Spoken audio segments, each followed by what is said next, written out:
Maqasidic Tafsir. Where should I begin when I'm starting at the end? Pursuing the higher aim, learning the meaning of every page.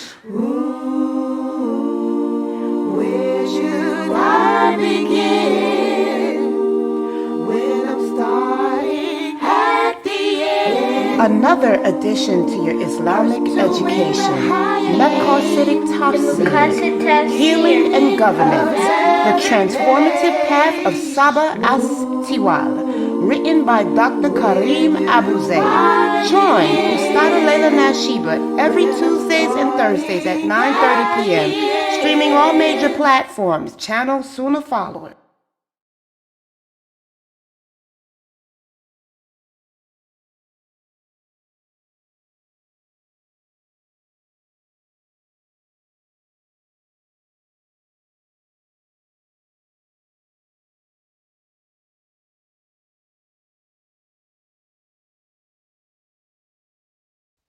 We're going to be covering, we're going to complete, in fact, we're going to complete chapter 2.3.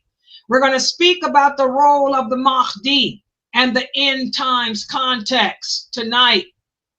Okay, so let's go to the chapter. Everybody can see my screen, inshallah. And everything here is taken out of the Quran and the authentic hadiths. Now, in the body of evidence that describes the Islamic end times, one figure with resonance as a revolutionary leader is Imam Muhammad ibn Abdullah al-Mahdi. He will be a direct descendant of the Prophet Muhammad sallallahu alaihi wasallam, and his emergence is linked to the final chapters of Islamic prophecy. And he will mark the beginning of an era of socio-political transformation and spiritual urgency. That's when our leadership will rise again on earth. So there will be no caliphate. There will be no caliphate. I repeat, there will be no caliphate for us as a nation, as an Islamic nation, until he emerges. And as I was telling you guys yesterday, that's a long way from now. He will not come until, as the hadiths in Sahih Bukhari and Sahih Muslim say, until after the war of Islam has been, the war against Islam has impacted the entire earth. The war against Islam has already begun. It began in the early 2000s when it first started in Iraq and Syria, and went to Afghanistan and Kuwait and Bosnia. It did not begin with Gaza, like many of you uneducated Muslims think. It began with Iraq and Syria and Afghanistan and all of that in the early 2000s. It's just made its way, like the prophet said, it will eventually make its way through the entire earth. It's happened in Sudan. It's still going on in Sudan, Somalia, Africa. It will eventually hit Europe, all of America, Australia. As the Prophet Muhammad said, the entire earth. As he said in Sahih Bukhari, there will not be no part of the earth that will not be devastated as a result of this war. And this war is from Allah. It's not from Israel. It's not from the America. There will not be no place on this earth that will not be filled with suffering as a result. And the suffering comes from Allah. There is no power, there is no might other than Allah. And you Muslims have to remember that. And Allah tells us he sends war because we Muslims fail to realize that there is no power, there is no might other than his. As he says in the Quran, when we fail to realize that there is no power, there is no might other than him, expect for him to send war. Okay?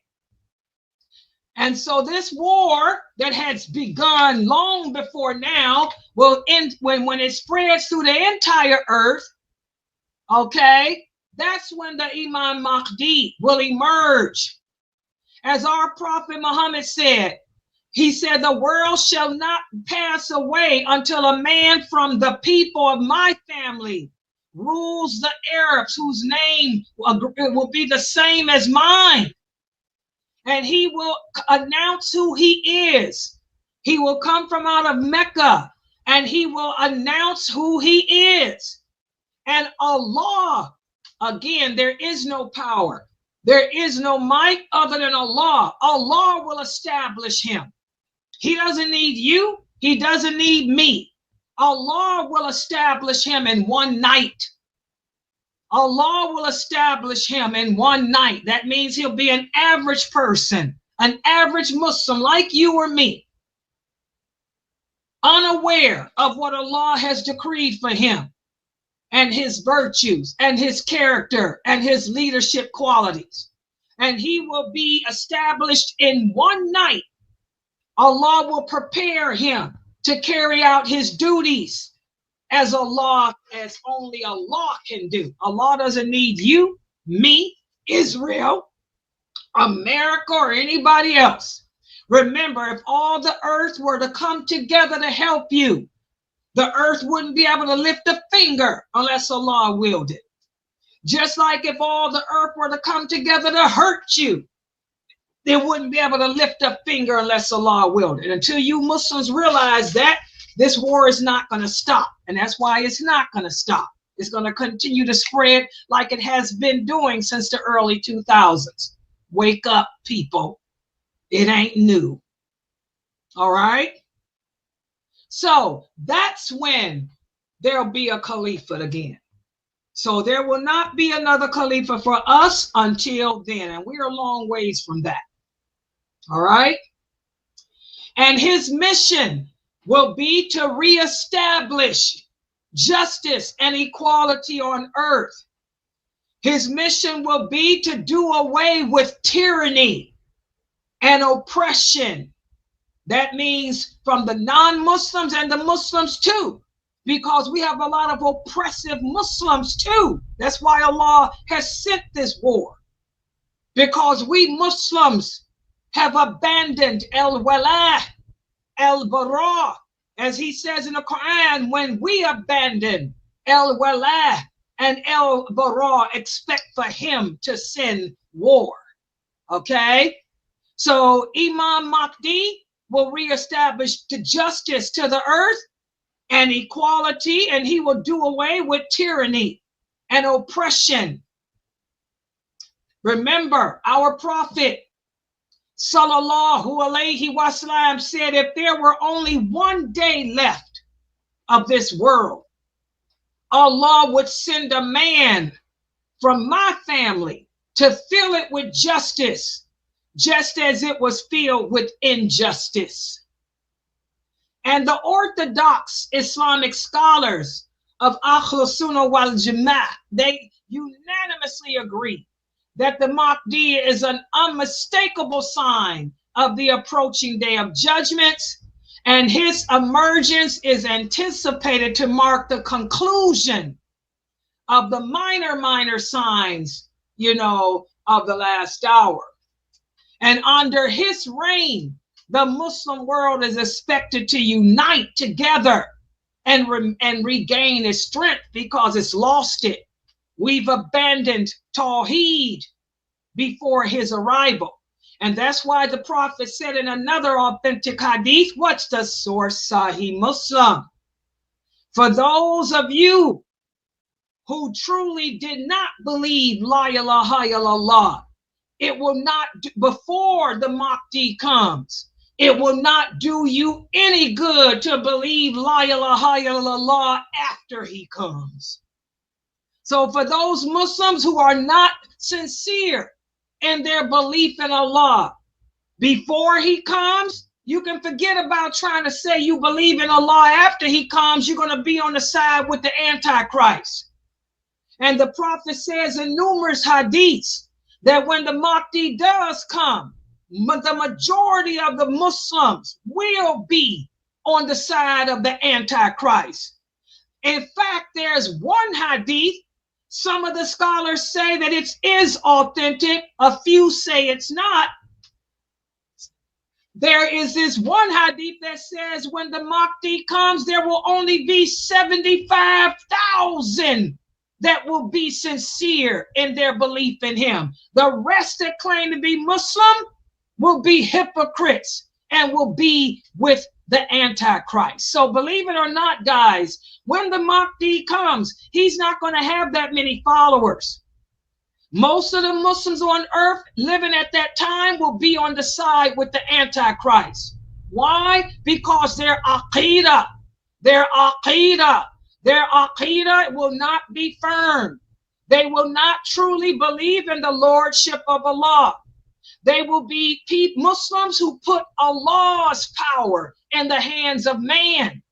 They will be people that believe that the power and might lies in the hand of man instead of the hands of Allah. And I believe that hadith is authentic too, because I see it as a daya. I see it today when many of you come to me and ask me, Laila, why is it that the Muslims are doing nothing to stop the war? Why is it that the Muslim countries are doing nothing? The answer is simple. There is no power. There is no might other than Allah. If all the Muslim countries in the world were to come together, they have no power to stop anything because of the powers in the hands of Allah. When y'all ask that question, I see that hadith is authentic. Y'all have given Allah's power to man. So I believe that hadith is authentic too. The Mahdi will have a few followers on his side. Most of the people on earth claiming to be Muslim will be on the side with the Antichrist, believing that Antichrist is Allah himself. Subhanallah. Okay. So again, the Prophet sallallahu alaihi wasallam said there will be an argument that will occur after the death of one of the Arab leaders, and a man from Medina will go out running to Mecca. Some of the people of Mecca will come to him and will bring him out against his will, and they will pledge their allegiance to him as the leader behind the black stone at the Maqam of Ibrahim. And then an army will be sent from Syria against them, which Allah will send an earthquake between Mecca and Medina to swallow them up. And Aisha asked the Prophet, she said, "O Prophet of Allah, but there will be people on the road. What will happen to them? Will they be swallowed up too?" The Prophet said, "Yes. And among them will be those who are there by choice, those who were forced to join the army, and there will be travelers, but they will all be destroyed as one. But Allah will still raise them up in different states and judge them individually. They'll be fighting for leadership. Everybody wanting to be the king. Why? This king of Saudi Arabia will die, and they'll be fighting to replace him as king. That's when the Mahdi will appear. He will appear in Mecca and will announce that he is the Mahdi right there at the Kaaba, and Allah will establish him. This hadith is authentic. This is Sahih Bukhari and Muslim. So two critical details emerge from the evidence regarding the leadership. Okay, the first observation is that a limited leadership will be reinstated before the appearance of the Mahdi. The second observation is it suggests that the reestablishment of leadership following the prophetic model is linked to the era of the Mahdi. And although the leadership will be limited, the Mahdi will subsequently expand the leadership to encompass the entire Muslim world. Okay? And we learned that from these hadiths. The Mahdi will come to replace this, because when you learn the rest of that hadith, as the Muslims are fighting as to who will be the king, that's when the Mahdi will come and announce that he is the Mahdi. But the Arabs will not support him. But the hadith goes on to say an army will come. An army will come from out of Jerusalem. And they will say, we will support you as the Mahdi. We believe that you are the Mahdi. And they will give their allegiance to him. And they together will fight against those Arabs who don't support him as the Mahdi, and they will prevail and succeed. And that's based on this authentic hadith here. This is the hadith where the Prophet said, you will fight in the Arabian Peninsula, and Allah will enable you to prevail over it. Then you will fight in Persia, and Allah will enable you to prevail over it. Then you will fight in Byzantine, and Allah will enable you to prevail over it. Then you will fight the Antichrist, and Allah will enable you to prevail over him. Okay? And all of this happened except the part where we Muslims will end up fighting against the Antichrist too. Okay? And winning over him. And then the hadith of Ibn Abbas that we talked about last week, that I promised I'd share with you guys again today. Ibn Abbas tells us that the Prophet sallallahu alaihi wasallam said, the first part of this religion is prophethood and mercy. That's the arrival of our Prophet Muhammad sallallahu alaihi wasallam. And then after him, it will become leadership and mercy.